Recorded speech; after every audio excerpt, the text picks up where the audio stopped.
سلام علیکم، ستړي مه امید کوم چې ټول به جوړ یاست، په صحت به روغ یاست.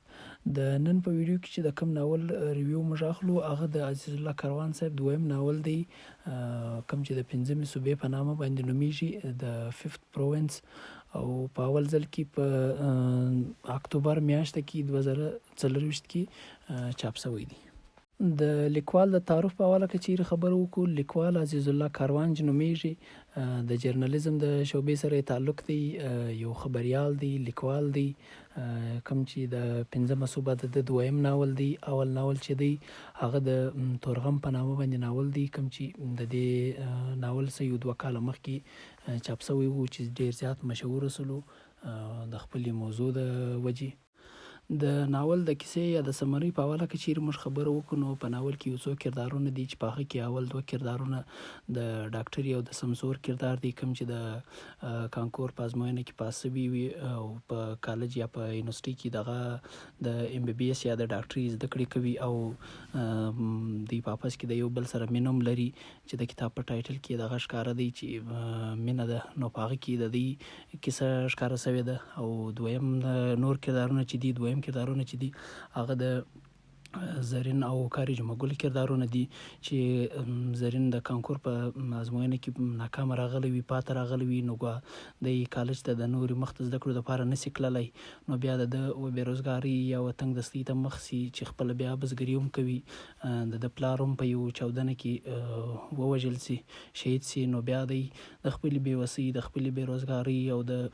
پلار د مرګ یا د نورو چې کوم د سره پیښې وو غمیږي سوي، نو د هغو بدل بیا دی د وطن ساخلي چې خلک یې بیا د ذهن سازي کوي، د برین واشینګ کوي، یا د سوچ او خیالات رو بدلوي چې دا عسکرو کړي دي، نو چا کړي دي، یا افغانستان ته کافران راغلي دي، یا یوه ده یا بله ده، دا ترنګ د برین واشینګ ورکوي، نو بیا دی پر غلطه لار سموي چې د ده سره نور کار اخلي، په ده باندې وطن ورانوي، د وطن چې کوم تعمیرات، سکولونه، نور چې کوم ځایونه د وطن د ترقۍ چې کوم مثال بلل کېږي، نو هغه به ده باندې ورانوي.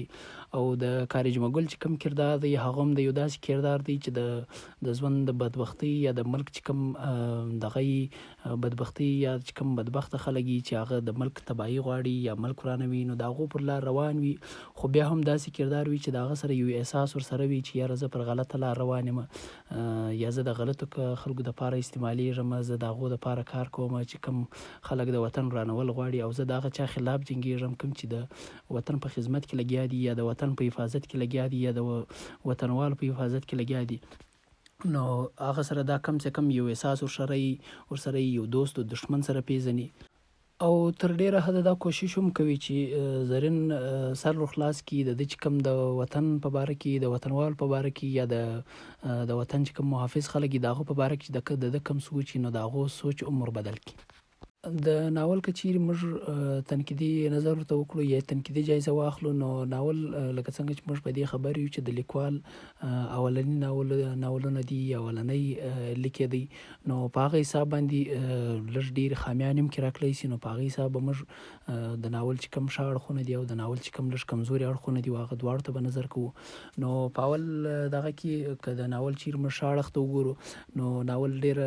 ساده، ډېره اسانه ژبه لري، ډېره روانه ژبه لري، او په ناول کې ډېر د معلومات ډک پلاټ شته، د معلومات ډک ځایونه شته، او پر ډیرو اهم موضوعات باندې نظر ساتلی دی، کوم چې د په نوم کې ښکاره دي چې په مینه د سیاست دی او جګړه ده، نو په هغه کې سیاست هم ډېر په ښه انداز ښکاره کړی دی، جګړه هم ډېر په ښه انداز ښکاره کړې ده چې د ملک کوم دښمنان دي، کومې دوستان دي، کوم یو خو ښکاره دښمن و دوست دي، یو هغه چې پټ کار کوي چې د ښکاره دښمن په خپل دغه باندې په اشارو باندې چلوي، استعمالوي، چې په ظاهره خو هغه د ملک دوست دی لیکن په پټه باندې هغه د ملک دښمن وي، نو دا شان یې ډېر په ښه انداز کې بیان کړي دي. او درګردو غټ شی چې زما ډېر خوښ سلو چې په ناول کې چې در نیمه زیات زما په دې کې تجسس ولو یا وسوسه وله چې دا پنځمه صوبه نوم یې ناول ته څه دپاره ورکړی دی چې مثال د هغه د خاص ضرورت نه وکړي. د نیمۍ زیاته زما دا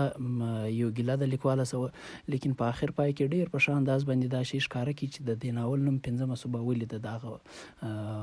پنځمه صوبه چې کوم نوم ورکړی دی د هغه وجه د هغه له امل یې صفحه کې ښکاره کړی دی. نو دا د ناول ډېر ښه دغه ولو، نو د شروعاتي لیکونو په حساب باندې ډېره ښه هڅه ده، ډېر ښه دغه یې کړی دی، کوشش یې کړی دی. او د ناول که چیرې موږ به کمزوري اړخ ته وګورو نو په هغه حساب باندې لږ ډېرې کمزوریانې هم کې شته، چې یو خو دا چې په کیسه په ځینو ځایو کې لږ د ضرورت زیاته اوږده وي چې پر لیکوالانو باندې شاید پر لوستونکو باندې شاید لږ بوج شي. او دویم دغه دا و چې هغه په ناول کې کله کله لږ لوستونکو ته پریشانی جوړوي چې ناول هسې د دریم نریټیو په دغه کې شروع دی، په ژبه باندې شروع دی، کوم چې یو ګمنام نریټیو وي یا چې کیسه بیانوي، نو د هغه په حساب شروع دی. نو هغه ته کیسه بیانوي په ځینو ځایو کې دی هغه کوم چې موږ فورت وال ورته وایو هغه څلورم دیوال هغه بریک کړي، نو ډایرکټ د لوستونکو سره مخامخ ګایږي. نو هغه ځای لږ سړی دغه لوستونکی محسوسوي چې ناول کیسه یا څوک چې تا ته کیسه بیانوي د چا په الفاظو کې چې کیسه شروع ده هغه باید چې پر کیسه باندې خپل دغه فوکس وساتي، بجای د دې چې دی ورته ته ډایرکټ لګیایي یا یو ترنګ د نصیحت په حواله باندې یو ترنګ هغه کوم چې په نان فکشن کتابو کې دغه راځي کومې د لیکونو طریقې چې راځي، نو د په ځینو ځایو کې داسې طریقه استعمال کړې ده چې هغه د نان فکشن تاثر ورکوي چې دغه لیکوال ډایرکټ ورته ته لګیاوي، ځکه چې دا ډایرکټ کیسه نه ده، دا یو د کیسې په دغه کې کوم چې فکشن کیسه ده د هغې په صورت کې وزده کړو لوستونکو ته سبق ورکوي. نو دا په ځینو ځایو کې هغه کوم فورت وال چې موږ ورته وایو هغه مات کړي، هغه بریک کړي، نو ډایرکټ د لوستونکو سره لګیاوي. نو دا ځای لږ دغه که څوک محسوسه کړي نو هغه لږ دغه ورته جوړوي، لږ د سړي فوکس د لوستونکو فوکس چې دی هغه د کتاب څخه لرې کوي. او بل دغه دا و چې په